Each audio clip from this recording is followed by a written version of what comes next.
Oh. Anak muda zaman sekarang ya. Gitu. Ada. Tahu nggak pertanyaan-pertanyaan yang kayak gini? Kak, gimana ya cara bikin pacar aku cemburu? Lah, gimana ini?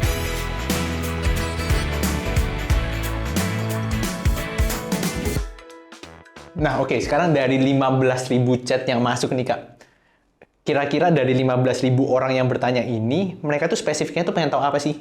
Yang jadi permasalahan hidup mereka. Generally gitu Iya, ya. generally, Anak yes, in muda ya. general. Karena yang kita layani ini kebanyakan anak-anak dari umur 18 sampai 24 tahun. Kenapa?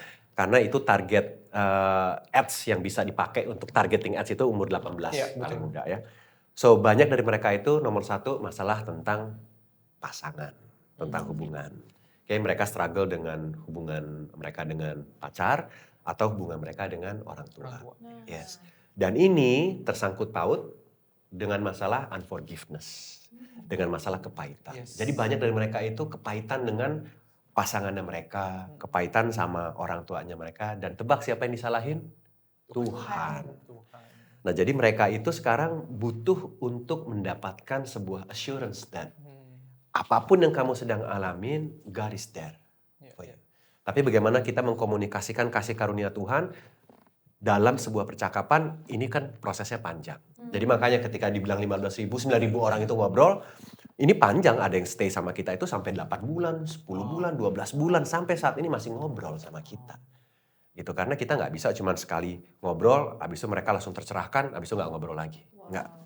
Karena prosesnya berjalan terus ya, dari hari ke hari. Nggak Dari bisa hari ke hari. nggak bisa hari ini gue tanya, besok gue dapet jawaban, besok gue sembuh. Yes, Nggak bisa ya. nggak bisa. Itu perjalanannya dari hari ke hari, Yes. dan gue harus mau taat buat dengerin nih jawabannya apa yang bisa gue relasiin, Yes. refleksiin, Aplikasikan. Aduh, Refleksikan bahasa dan gue jelek banget lagi nih. aplikasikan.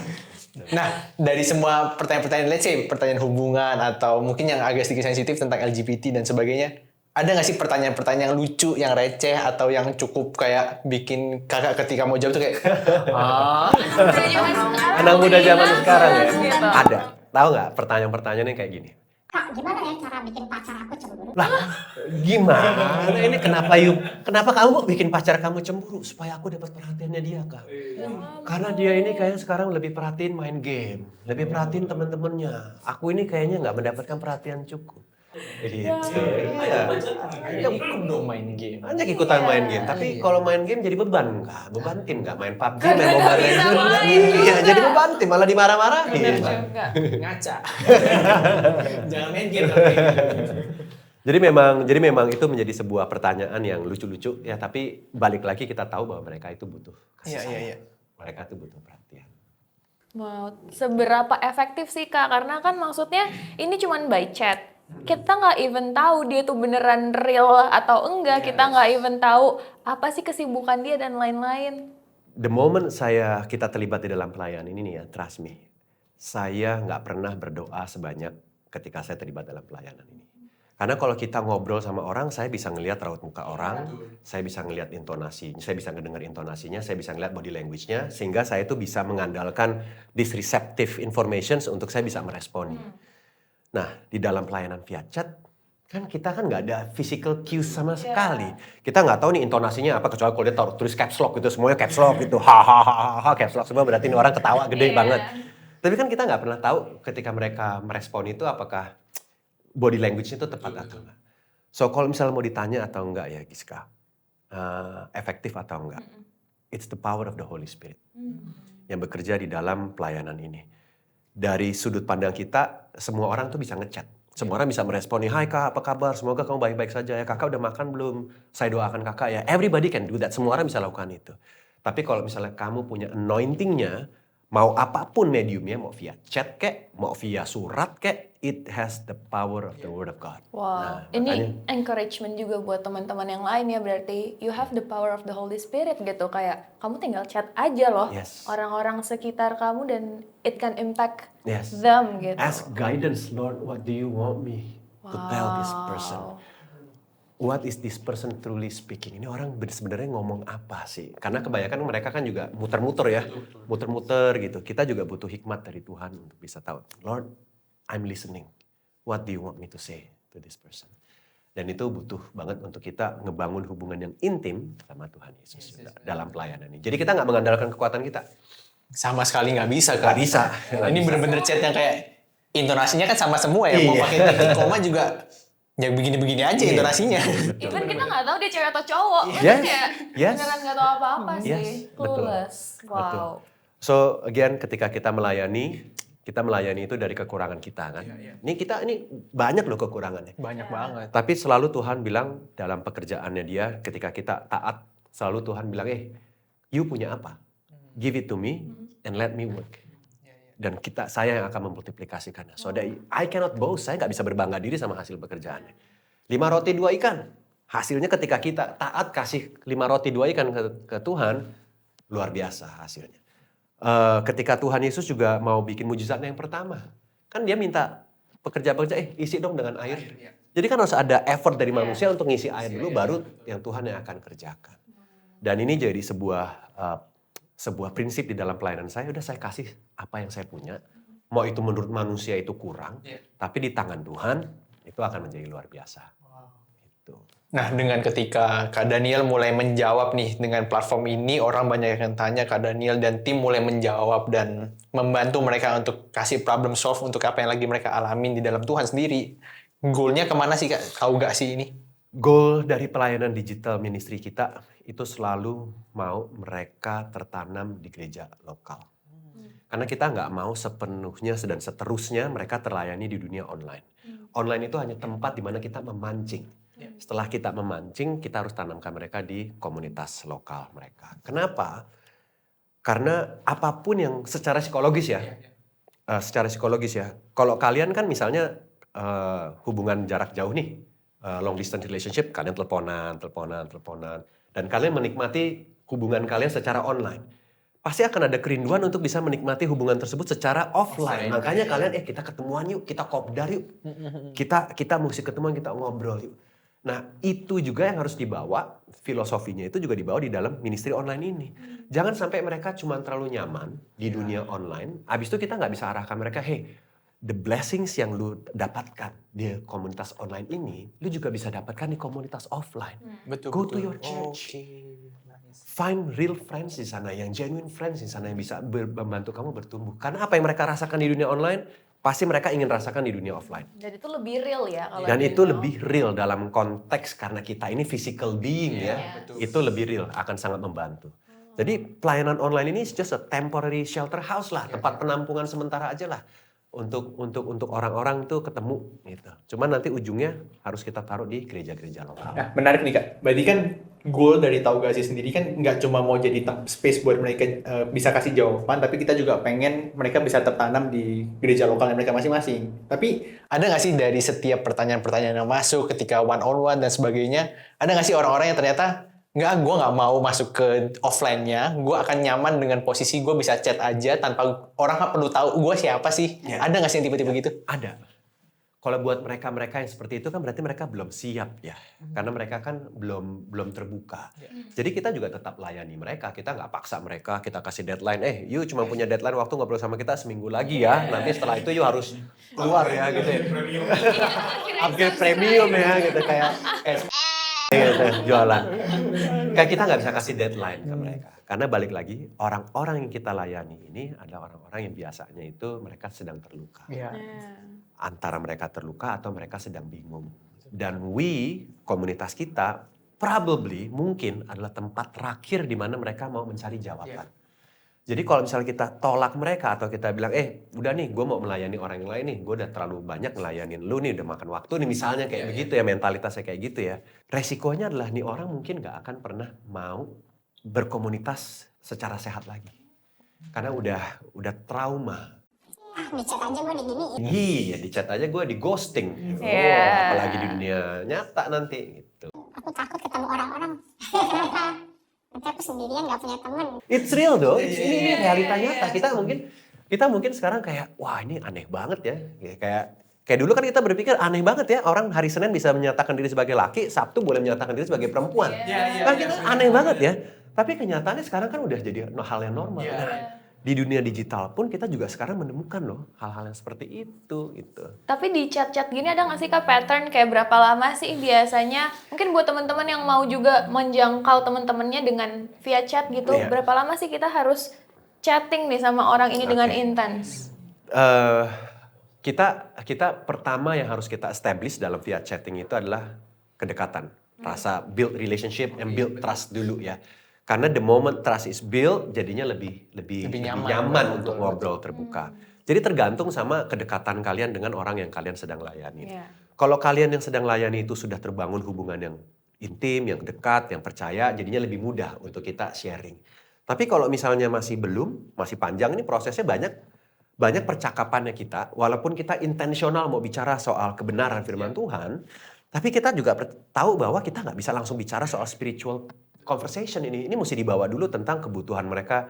Mereka punya ketakutan dengan masa depan mereka punya insecurity dengan identitas diri mereka. Ini kan harus diadres dulu sampai kita bisa bawa ke percakapan yang spiritual. Jadi kalau misalnya ditanya, Kak, prosesnya berapa lama, Kak? I have no idea. I don't know. Kebutuhan orang beda-beda gitu. Nggak bisa dibilang, nggak ada patternnya. Dan jangan kita kasih deadline ke mereka. Karena kalau kita kasih deadline ke mereka itu jadi kayak ambisi pribadinya kita. Gitu. Wah, ini orang harus diselamatkan, ini orang harus terima Tuhan, ini orang harus benar. Gua akan kasih deadline buat mereka. Jadi ambisi pribadi kita. Padahal kita tahu bahwa ini adalah pekerjaan yang Tuhan yang akan merubah hidup mereka. Kita cuma jadi saluran. Kita cuma perpanjangan tangannya Tuhan aja ya.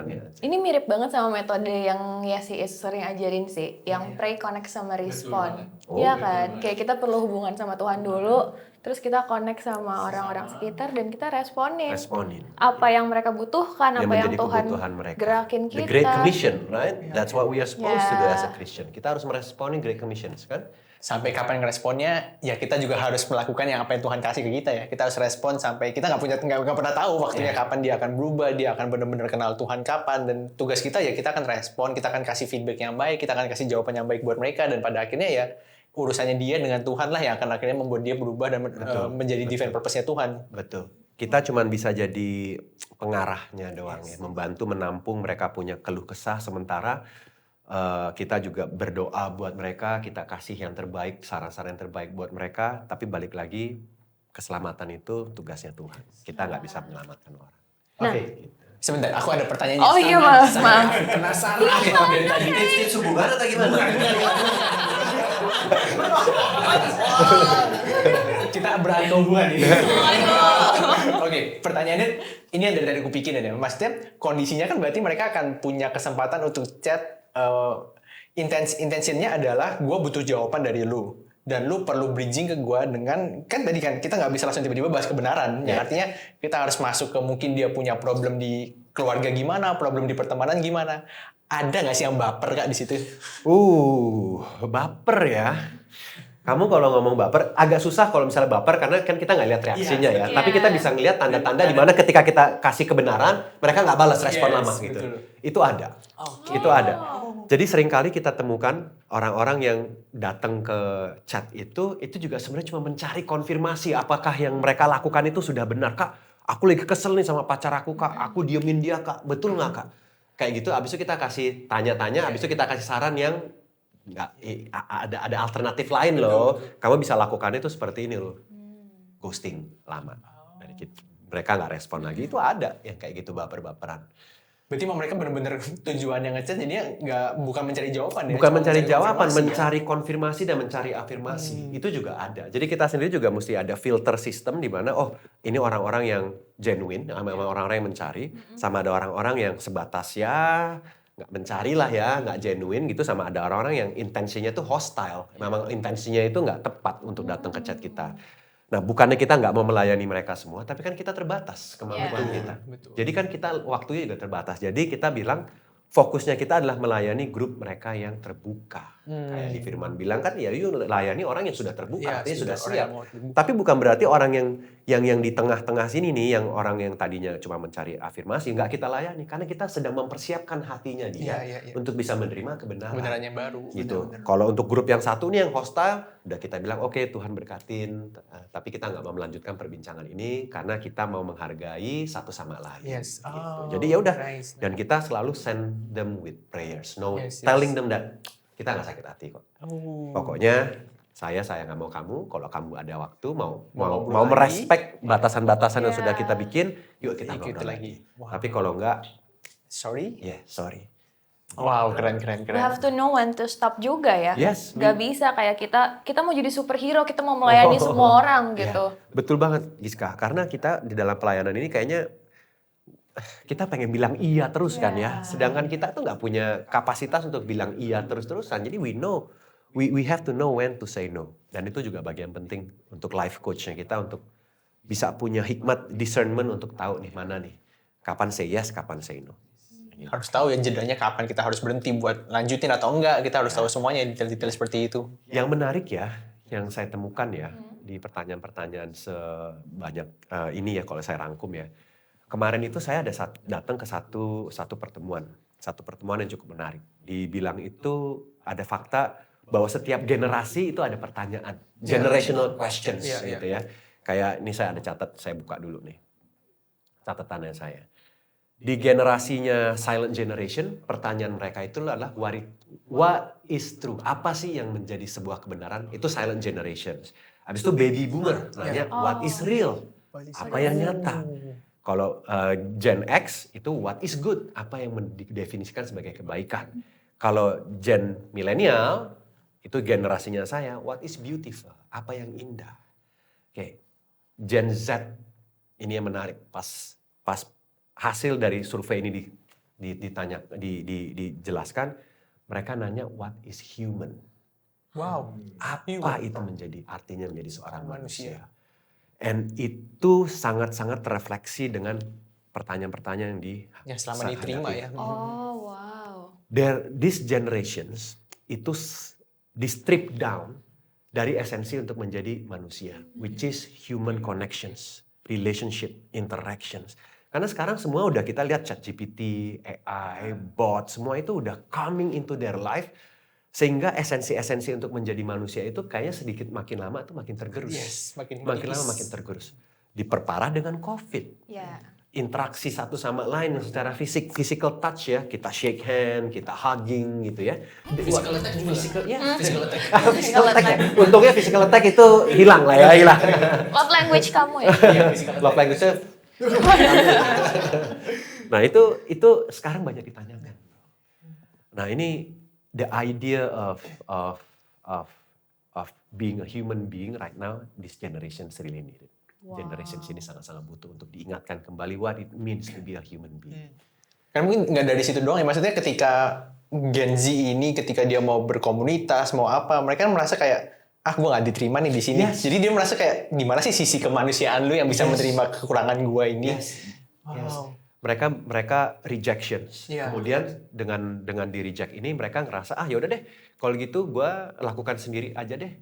Mereka jadinya nyari kesenangan Netflix, main game. Semuanya ter-isolated. Everything is an isolation. Karena game gak akan menyalahi mereka. Maksudnya Yes. kayak lu salah gitu. Enggak. Even their fail ya kayak retry Try again. Dan manusia gak sekasih kesempatan Nggak itu. kasih Gimana sih? kesempatan. Yeah. The reason why people like games Yeah. adalah karena mereka akan bisa merasa diterima selalu di situ. Mereka nggak mungkin sampai poin di mana mereka gagal total itu nggak ada. Mereka is always given a second chance. You gagal, gue dari save point-nya udah main ulang aja dari save point-nya gue.